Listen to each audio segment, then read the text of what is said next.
Awalnya masuk resepsionis. Waktu itu masuknya malah asisten sekretaris. Asisten sekretaris. Ya, saya nggak gitu bisa ngetik sih terus terang aja.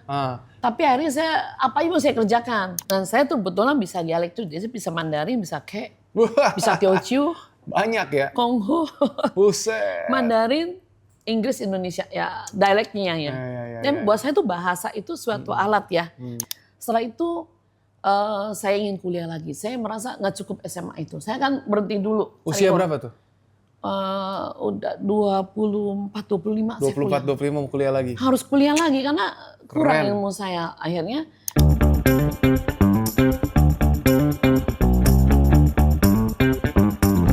Oke teman-teman, kembali lagi dengan kita Podcast, dan ini part 2-nya dari kakak Jenny Wijaya dari Sagolicious, the Queen of Sago. Dan kita udah dengerin kisahnya. Kalau teman-teman ketinggalan harus nonton ya episode sebelumnya. Kenapa? Karena di situ itu mungkin bisa jadi dapat satu insight baru tentang kalau kita ngomong ketahanan pangan, kalau kita ngomongin kenapa sago, itu ternyata ini kakak Jenny ini itu dokter, dokter yang mempelajari sago, betul ya? Karena pelajarin sagu jadi dapat dokter. Oh, karena pelajarin sagu jadi dapat dokter. Oke, tapi sebelum kita mulai, perkenalkan nama saya Clemens Raharja, founder di Entrepreneur Society, dan di sini kita bersama dengan satu narasumber keren banget yang dia udah dapat rekor muri, udah bisa membudidayakan sago dari Papua dan dikenal secara nasional bahkan sekarang internasional, dan banyak membantu orang-orang juga yang GERD atau kita ngomongin yang mungkin perlu daya tahan tubuh yang lebih baik. Itu kalau makan sago ternyata orang-orang Papua tuh sangat-sangat kuat, dan kalau pengen tahu detailnya bisa nonton di episode sebelumnya teman-teman ya. Tapi kita undang dan kita mau dengar dulu, perkenalkan diri. Silakan dong kakak narasumber kita. Kakak Jenny. Hai, saya Jenny Wijaya, the Queen of Sago dari Sagolicious. Wes, mantap. The Queen of Sago dari Sagolicious, guys. Oke, so teman-teman, Kak Jenny cerita dong. Jadi tadi kita udah ngomongin tentang sejarahnya Kak Jenny mulai sago dan sebagainya. Emang dari dulu berbisnis sago nggak? Awalnya dulu kalau mulai bisnis tuh gimana karirnya? Awal yang kemana nih ya? Awal-awal kita pengen ngomong kisah perjuangan kalau ada. Iya, perjuangan. Kalau yang perjuangan kayaknya setiap orang itu hidup itu berjuang dan menikmati dan syukuri. Oke. Ya, setiap apa yang kita capai sekecil apapun kita syukuri. Karena buat saya tidak ada sebuah perjuangan yang selalu mulus. Ya. Tidak ada sesuatu yang langsung aja sukses. Pasti ada jatuh bangunnya. Nah, justru yang kita pengen dengar kan kisah jatuh bangunnya. Kenapa? Karena biar relate sama teman-teman yang nonton. Kebanyakan dari sini pasti pengusaha atau calon pengusaha yang mungkin ngalamin hal yang sama. Boleh nggak kalau kita sharingkan mungkin ada satu momen atau dulu latar belakangnya sebelum masuk ke Sagolicious nih, apakah sudah berbisnis atau profesional atau gimana? Boleh diceritain nggak? Silakan. Jadi kalau cerita awal masa kecil saya, orang tua saya memang mama saya jualan mie, jualan bakmi. Oh, pantesan. Tapi di gerobak ya. Iya. Di kaki lima nih kita cerita. Wow. Jadi kalau pulang sekolah, ada tuh foto saya lagi banjir-banjir, saya waktu kecil di Kapuk itu lagi bawa rantang nganter ke pabrik-pabrik gitu. Oh, wow. Jadi waktu saya kelas 3 kelas 4 SD pulang sekolah langsung lempar tas masuk ke warung bantu ibu siapin ini nganter ke pabrik-pabrik. Jadi dari kecil tuh sudah terbiasa dengan warung, makanan, kemudian penyiapan makan. Dari saat kecil tuh umur 7 tahun, saya bisa potong ayam satu hari 5 ekor gitu. Wow. Dari piara ayam kecil, sisa-sisa makan kasih ayam yang besar udah cukup. Jangan yang bertelur kita potong. Nah, saya bisa potong ayam. Jadi jangan heran kalau saya ini nggak takut sama ulet sagu. Saya suka banget gitu ya. Saya juga nggak takut sama ular. Saya nggak takut. Jadi karena sudah biasa di lingkungan kampung, itu benar-benar kampung. Waktu itu nggak ada listrik, ya air juga nggak ada, harus nimba gitu ya. Jadi hari ini ya bukan langsung tiba-tiba kita punya segalanya. Ya sampai sekarang juga belum punya segalanya sih. Tapi ya cukup makan, cukup tidur lah ya, cukup ya. Proses. Nah itu dulu dari berarti kalau boleh dibilang dulu keluarga menengah ke bawah, di bawah? Ke bawah, kontraktor, kontrak sana, kontrak sini gitu ya. Wah. Jadi sekolah pun saya pindah-pindah, kenapa? Ya kalau kontrakannya udah habis, kalau kemahalan kan harus pindah. Jadi jangan heran saya sekolah bisa ketelat-telat juga ya. Ini benar-benar orang tua saya perjuangan sih. Dan dari si ibu tadi jualan itu ya? Iya, dari jualan ibu saya pagi-pagi jam 4 udah ke pasar, nenteng-nenteng, naik beca. Dulu masih tinggal naik beca gitu. Saya tinggal di Kapuk, sekolahnya Jembatan 2. Jadi perjalanan cukup jauh. Tapi untuk menghemat itu saya naik getek. Pernah tuh Ada getek? Ada getek di Kampung Muara itu kalau banjir.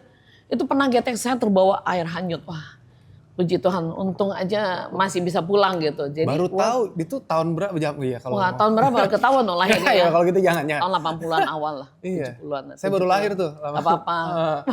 belum ngerasain getek ya. Terus lanjut. Jadi semua udah ngalamin buat saya itu bisa setiap hari bisa jualan, ada yang makan itu udah bersyukur banget. Mau 1 mangkok, mau 2 mangkok juga kita layanin dengan semangat ya, karena kita udah tahu bahwa cari uang tuh nggak mudah.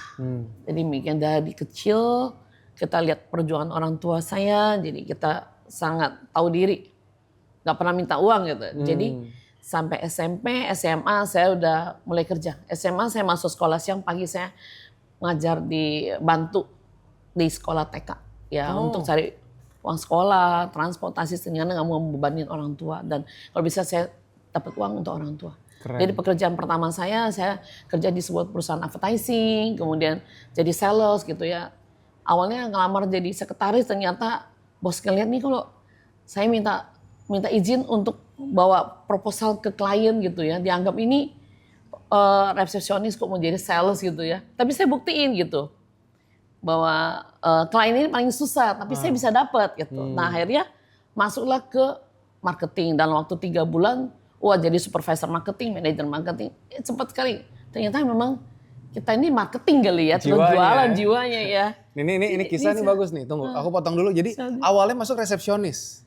Waktu itu masuknya malah asisten sekretaris. Asisten sekretaris. Ya, saya nggak gitu bisa ngetik sih, terus terang aja. Tapi akhirnya apa aja mau saya kerjakan. Itu di sebuah perusahaan. Kalau yang tahu tuh perusahaan advertising Rainbow di Tomang itu. Tahu saya. Tahu ya? Itu teman bosnya gereja. Pak Prancis tuh. Iya, itu sekeluarga kan. Nah itu bekas bos saya. Jadi kalau di gereja tuh ada Pak Patrick sama Pak Ronald. oh ya, Iya. waduh salam ya. Oke, lanjut. Nah, Ya. itu saya pernah pertama saya kerja dengan dulu di Rainbow. Di Rainbow Advertising. Nah, kalau ketemu saya nanti ngomong sama bos-bos. Bos ya. Jadi ada sebuah kisah itu. Jadi saya dikasih kerjaan, coba dong ambil masuk ke ini BCA. Karena udah lama kita nggak ada dapet job di situ. Saya masuk.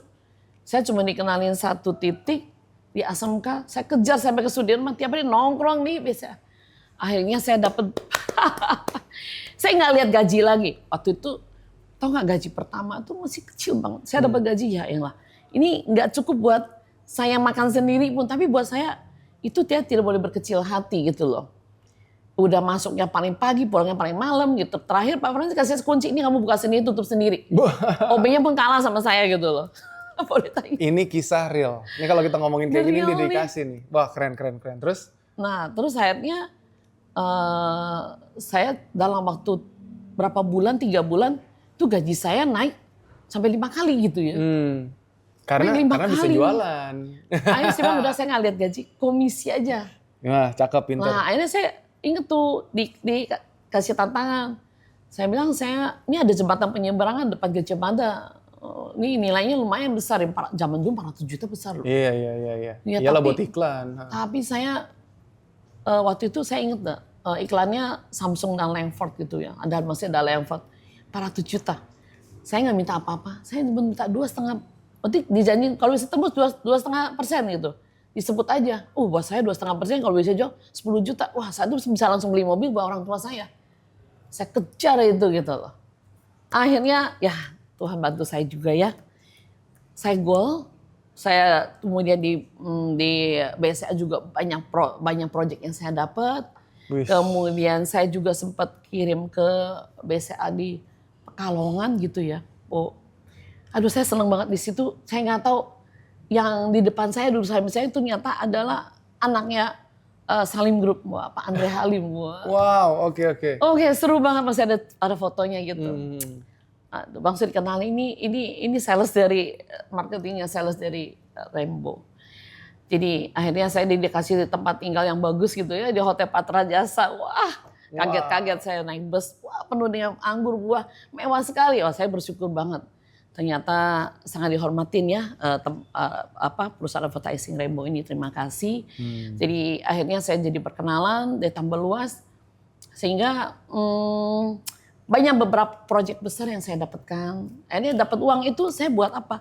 Beliin orang tua saya mobil. Lunasin rumah kredit cicilan dari pabrik. Itu saya cari uang tuh bukan buat saya dulu, untuk orang tua dulu.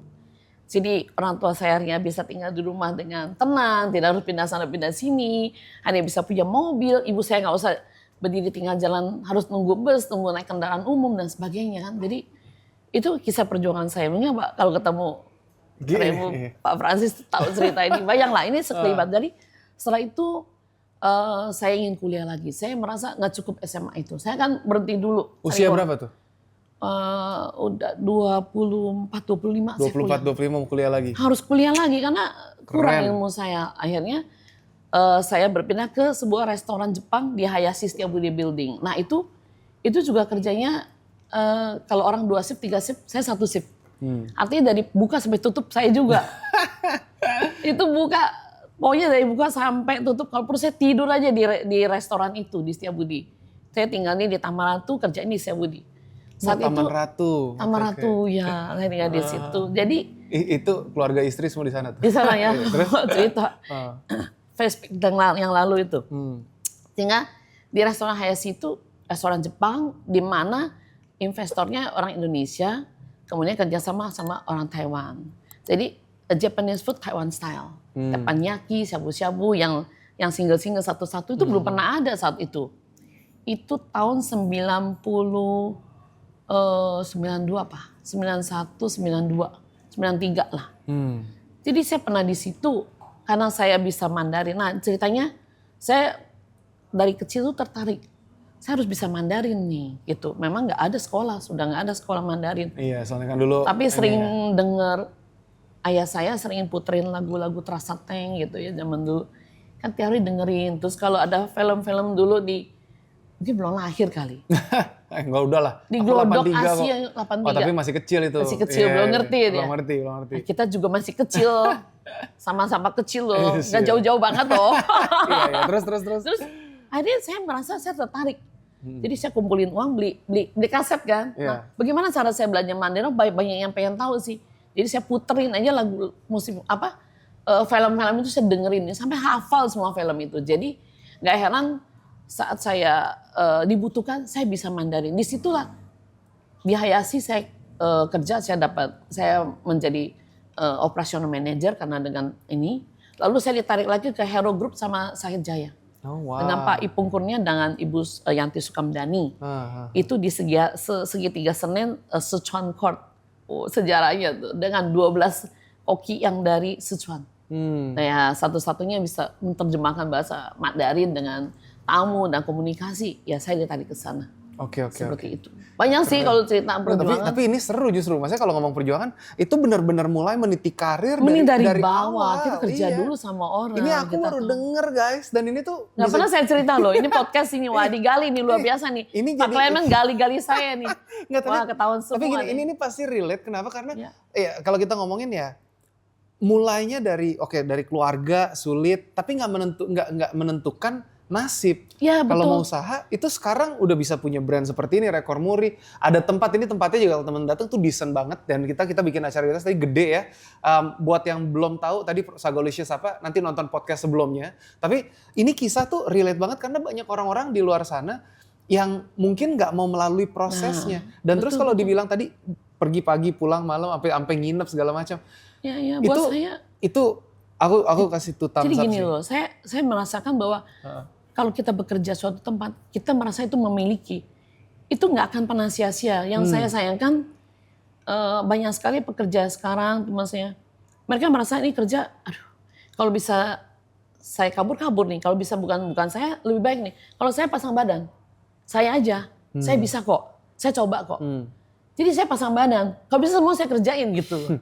Biarpun bidang saya cuma marketing, tapi saya membantuin bagian tim media. Kalau dulu kan nggak ada komputer gitu. Jadi saya foto, habis foto saya kasih ke teknik. Kan mau nunggu orang foto kan biasa nggak ada. Dulu bawa penawaran ke perusahaan-perusahaan besar untuk iklan, kita harus foto dulu, kemudian dari berbagai arah dipasang 3 sisi dari jalan ini, kan itu perlu effort, perlu foto, perlu cetak dan sebagainya. Itu saya bisa lakukan sendiri gitu loh. Iya. Dan I can do gitu. Jadi menurut saya apa sih yang saya mau belajar harus bisa.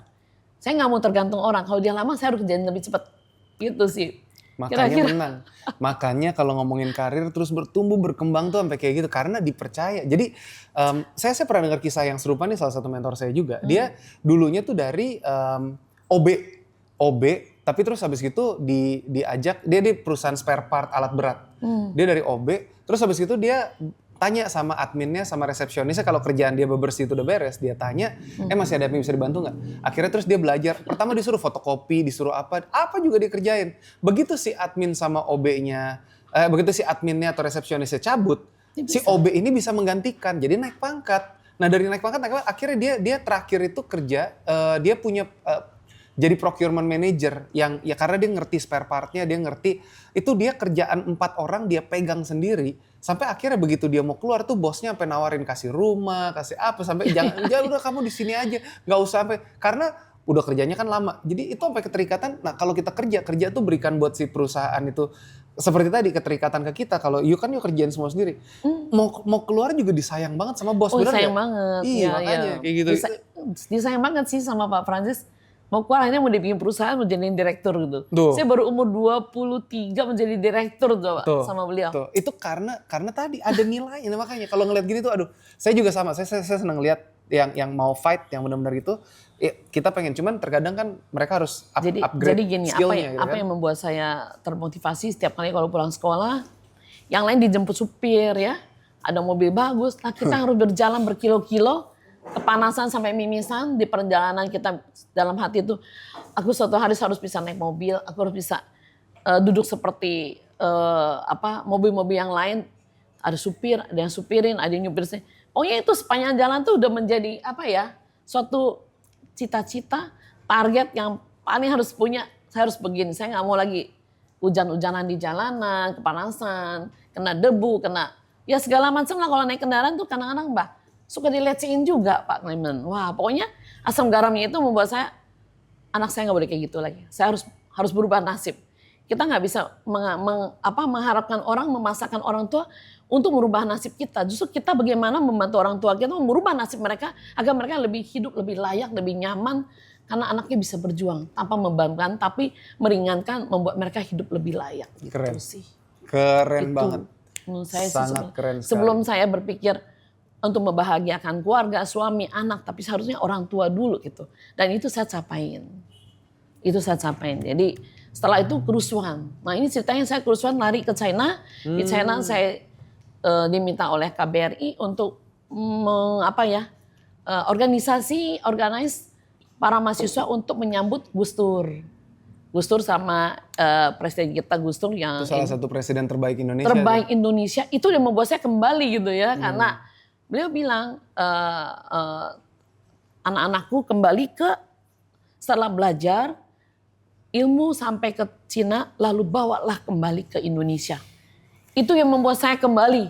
Orang tua saya bilang udah nggak usah kembali, tapi satu kata Presiden Gus Dur yang membuat saya harus kembali.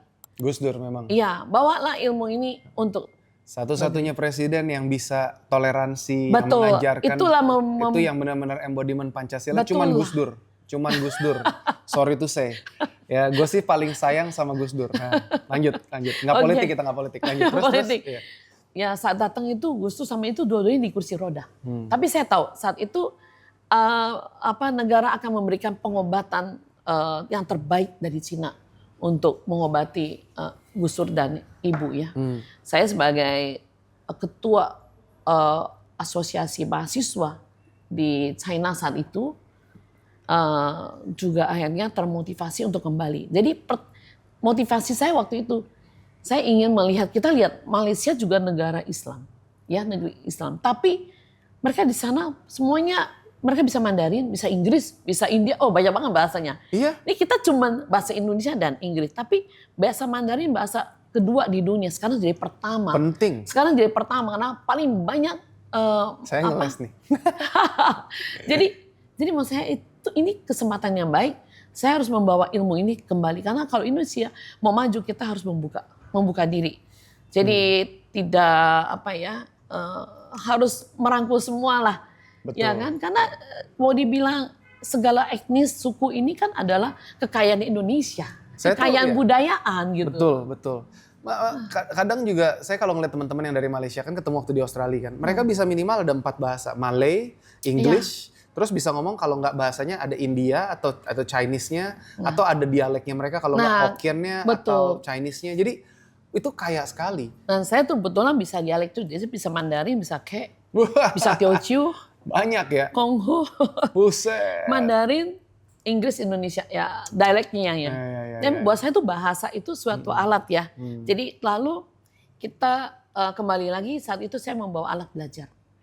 Nah, yang pertama saya bawa itu saya menjadi distributor tunggal untuk Indonesia dan ASEAN. Itu Read Boy Talking Book. Jadi kalau teman-teman yang tahu Gramedia dulu, buku ditunjuk bisa baca, itu seluruhnya punya kami gitu. Oh wow. Nah itu saya dapat 2 rekor muri juga. Itu juga sesuatu yang orang nggak tahu di belakang itu siapa. Yang paling laku itu, yang paling dicari adalah Read Boy Talking Al-Quran gitu. Jadi buku-buku Quran yang terbaik di Indonesia saya suarakan, kemudian ditunjuk dengan pen itu memudahkan saudara kita untuk belajar membaca, menghafal Al-Quran. Gila, ini benar-benar the living embodiment kalau kita ngomong toleransi. Aku seneng banget karena visi di Entrepreneur Society itu untuk mempersatukan Indonesia tanpa diskriminasi dan mensejahterakan rakyatnya melalui pengembangan ilmu, edukasi, inspirasi dan peluang dalam dunia kewirausahaan.